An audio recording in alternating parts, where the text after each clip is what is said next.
Social distancing and stay-at-home orders have made exercise difficult for all of us. Gyms are closed and fitness equipment isn't readily available. So a lot of us have turned to running as a great, fun alternative. Injured runners are very common, even with experience. So some of you that haven't run before are probably already experiencing some issues.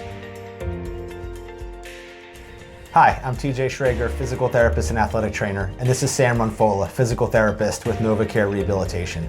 We hope you're staying safe and healthy at home during this unusual time. We want to talk to you today about some of the options we have for assessing injured runners and treating them to get you back on the road and feeling good. We even have options if you can't make it into a clinic. IT band syndrome is a common injury we see in a lot of runners. It's often caused by imbalances in strength and movement that can cause asymmetrical loading in a runner. In the clinic, when we work with a runner, we use a comprehensive approach, including musculoskeletal exam, movement assessment with the dorsal wearable sensor system, and running analysis, both with sensors and a more traditional video gait analysis. This paints a complete picture to allow us to hone in on the root cause of the issue. Treatment consists of exercises based on the results of the assessments, running drills, and various manual techniques including instrument-assisted soft tissue mobilization, dry needling when appropriate, blood flow restriction cuffs, hyperice, hypervolt, and Normatec recovery boots.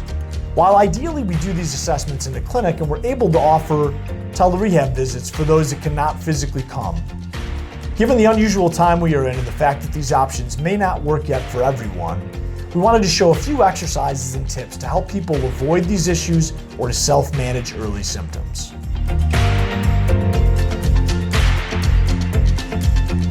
Here in the clinic we have some really cool technology like the dorsal wearable sensor system that gives us a lot of data on our runners to craft our corrective plan. When you're at home without this technology, there's a couple of different things you can think about when you're running.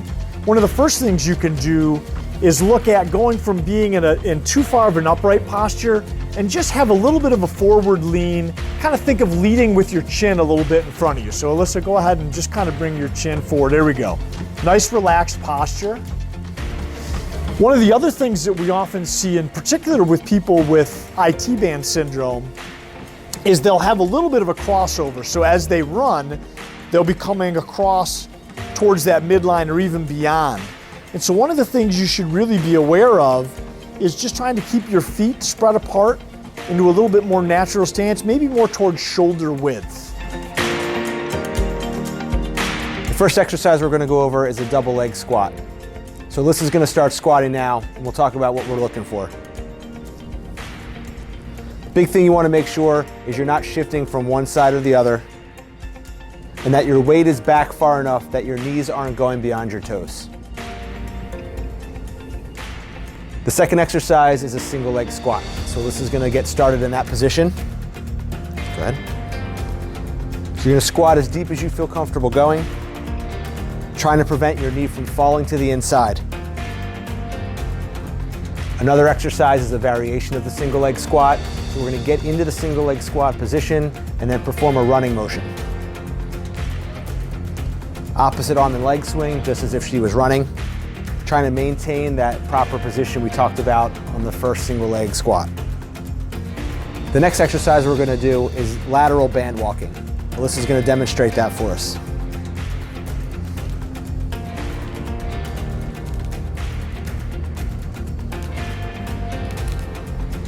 A variation to make that a little bit more challenging is to add hip abductions at either end when you're done your lateral walk.